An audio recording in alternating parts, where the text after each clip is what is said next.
and welcome back. This is Hope Roski with Business, Arts, Events, and more cool stuff. One of the things that I think is pretty cool and what's becoming very popular now is business coaching. And with us, we have Eric Merz. Eric, welcome. Hi, Hope. How are you today? I'm doing well, and it's great to have you back because, we had talked once before, but there's so much more to business coaching than meets the eye, I think, as we, talk about what's happening in today's workforce. And I wanted to touch a little bit more with you about morale in the workplace because it's interesting, talking to people.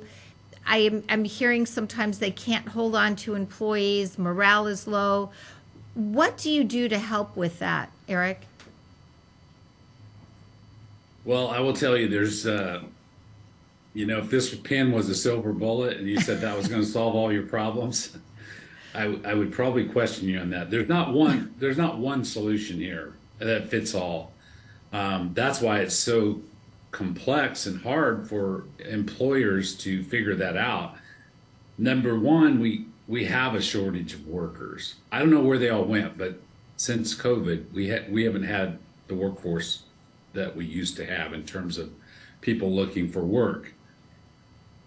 That being said, we also have some lapse in training.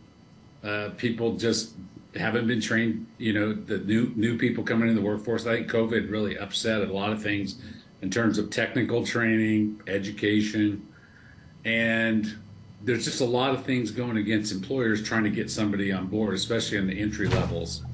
But even then, all the way through the organization, employees are in the driver's seat right now, overall. I wouldn't say it's the case in every industry, but most industries. And so what does that do? It's supply and demand. It's capitalism. So, if an employee thinks they can do better somewhere else and there's some little problem where they're at, they make it a bigger problem and they leave, right? Do Or you they think that's try to get something out of it. right? It's just natural. Do you think that's more of a generational type of a thing? I mean, I just knowing growing up, at least in my generation, you were expected to work and you were expected to hold on to a job, and even if it got tough, you stuck it out. I'm not sure if that's really where we are with the younger. I don't want to generalize and say all because there's some really great younger employees, but I have seen where it's like, you're right. It's like, this one's better, I'm going to the next, and then there's not any sort of stability. Is that what you're seeing? Is there like an age trend with this? Well, there does seem to be an age trend with what I'm talking about in terms of that general attitude, but it's, like you said, you don't want to generalize. Everybody's not in the same bucket. Correct. And it really gets, and what I do when I work with companies, to answer your question, what do you do, is really focus on their values. Because, okay, if they're getting paid the same, they're getting pretty similar benefits than anywhere down the road.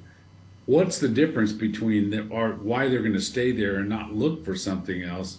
It might be, most of the time it's whoever's supervising, how they're getting along. Well, how that person's supervising can be directed by having strong company values. In other words, what's important to the company in terms of how it serves its customers and how it serves its employees, the community, all those kinds of things. So a lot of times I do some work around core values. A lot of times they don't even have them in place. They may have them, under the surface, but they've never put them up there and say, these are our values, and we're, no matter what, we're going to hold to these things. And it gives the employees a sense of belonging to something bigger than themselves. So when you scrape away all the payroll and all the benefits, and if they're all the same or similar, then it's about that workplace experience. Are they getting Right.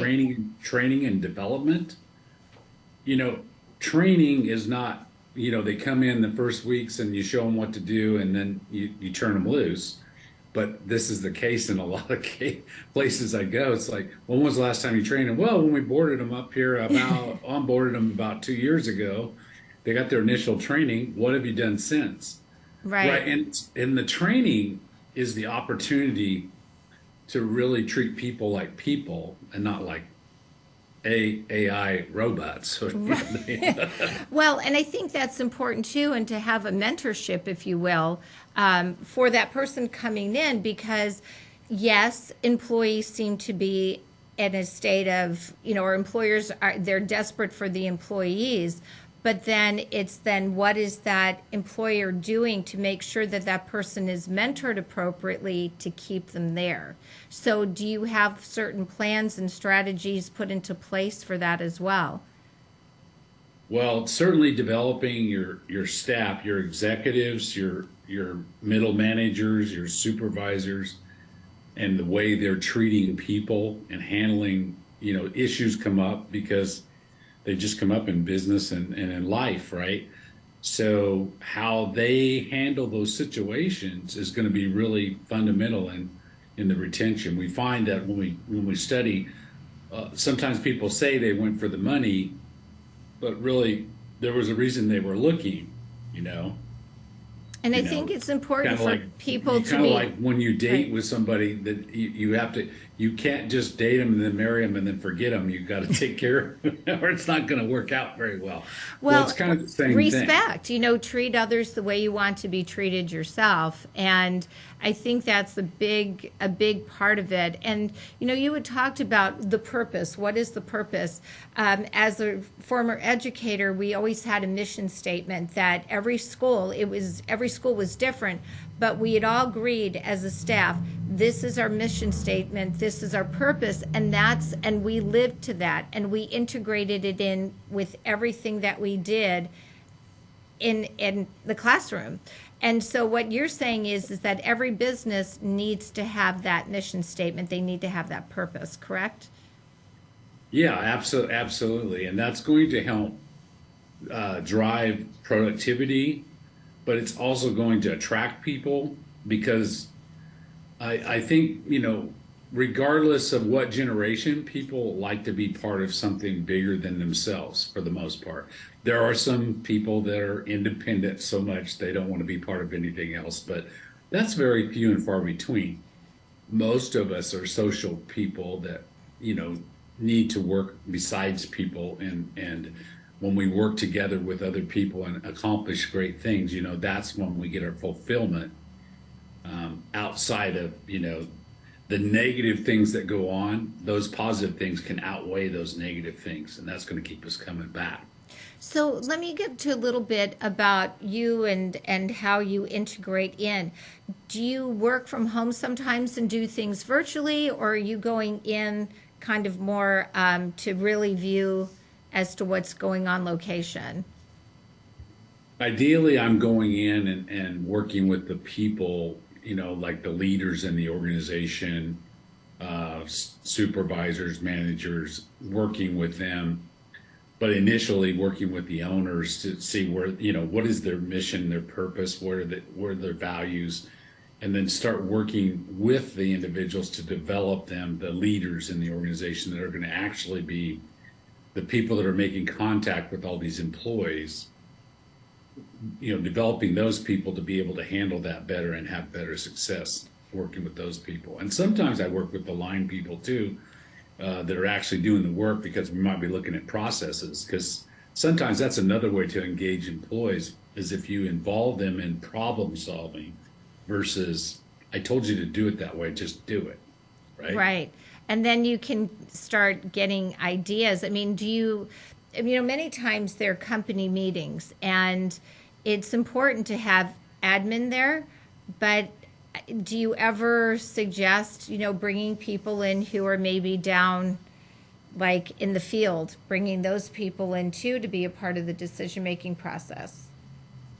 Yeah, at the appropriate time, there are certain things that we want to look at in the organization. And when I talk about processes that are actually happening in the field, there's no better expert than the person that's actually doing it. Correct. To give us insight. Now, they may not know how to solve it, but if we ask them simple questions like, what would make your work easier? oh, if I had a different kind of glove, or if I had a different kind of glasses to wear, safety glasses, or if I, if we could just modify my machine a little bit so my arm is not so tired at the end of the day, I can't hardly even lift it. Those are the jewels. And then when you actually take action on those suggestions, you've built up trust, you've built up credibility as a company. And that's key. You just said it right there. You're building up trust and credibility, and I think that's what people. That's one of the greatest purposes right there is that trust, and people being a part of that whole trust process is huge. Now, do you ever take what I would call an inventory or a survey to see what people's strengths or weaknesses are, and use things like strengths finders, just so employers can have a better understanding of the people who are working for them and really where they could be of most benefit? Yeah, I use a number of different tools depending on what the project looks like, but all of them are in a similar science area in terms of finding out what's underneath the hood, if you will, of people, what drives them, what motivates them, what are their attributes. Um, I don't get so much into the technical skill side of testing, more about what makes that person work, Right, what's their exactly. behaviors Mm-hmm. that they're naturally inclined to have. Then we share that with their leader or manager, and we tell them, here's how you can help this person be more successful. Put these things in their day, make sure they're able to have these things available to them. It's one person that's really high detailed, who needs really specific, clear instructions, no ambiguity. You can't train them the same way you would somebody who is adventurous and always wants Right, change, right? right. So we find those differences, and then we share them with the team so that they also understand each other better and can work together better. And they get to know each other a lot better that way. And then you find a person's strengths. And some people do work better independently. Some people work, better as a team. And even those independent workers, to a degree, still need to, I guess, they need to still integrate in with a company process and whatnot, but it gives an employer a really good sense of how that person ticks and how they operate. And I think those assessments are absolutely fabulous. Are there any other things that you wanted to share today that you feel are essential for your business coaching? Well, I think it comes down to, the basic process of improving any organization, or anybody to develop themselves, is that, we use assessments, we use tools, and it doesn't have to be these personality assessments. It could be an organizational assessment where we're Sure. trying to see how good we are, or it could be a SWOT analysis where we look at our strengths, our weaknesses, opportunities, threats, or trends of the times. And once we've assessed it, then we have to, make a plan. So we set goals for how we're going to improve, and then we implement those things, and then we run through the process and see how that works, and then we reassess and see if it improves. So it becomes a continuous loop, if you will, of process improvement. And once you start creating that culture, people like that because their jobs get easier and their customers like them better. So if you're on the front lines with the customers, you're having a better day. If you're on the back line producing things, you're having a better day. And if you're a Right. manager, for sure, you're having a better day. And if you're an owner looking at the bottom line, eventually you will see a better day. And before we leave, I'd like you to share with me what is the greatest or most impactful coaching experience you've had so far in your That's career? that's really difficult. I Uh, know. I mean, just one maybe, or a couple short little snippets or things that really have made a difference. well, I think there's been times where I'm just relentless with my questioning. This is more of like one-on-one coaching, and I'm in a moment where I've really found a question that they can't answer, or they're not willing to answer it yet. And when I can stay with that question 2, 3, maybe even 4 sessions, that's when the breakthroughs are really going to come for that person, because they're finally facing the truth, whatever that is. And I've had that happen a couple of times. So I've learned that I don't have to switch the questions. I just have to be persistent. And that says something about you as a business coach, is being able, and this is something maybe people haven't seen in the workforce, is sticking with that person and getting them to come to that solution. You just stay right there with them until you get that resolution. And that says something about you, Eric. Oh, thank you. You're welcome. That's what I really enjoyed. Well, hey, you've got to love what you do and do what you love. And that's, it's like, it's teaching, it's coaching. There's that reward when you see that growth happen. There's nothing like it, in that aspect. So how can people get in touch with you? Well, they can go to my website. There's a lot of good free information on there at vertuacoaching.com. That's VERTUACOACHING.com. Or they can call me at 661-343-2373. If I don't answer, leave a message. Because you're probably coaching. I'm probably in a session. Right. Well, Eric, I thank you so much for being a part of the show today. Folks, if you're looking for someone to come in and really make a difference in your business, reach out to Eric Merz, because he has some fantastic ideas. And the fact that he's the type of person who's going to stay there, make sure it happens, that says mountains. I wish everybody a great rest of your day. And we'll see you again next week. This is Hope Roski.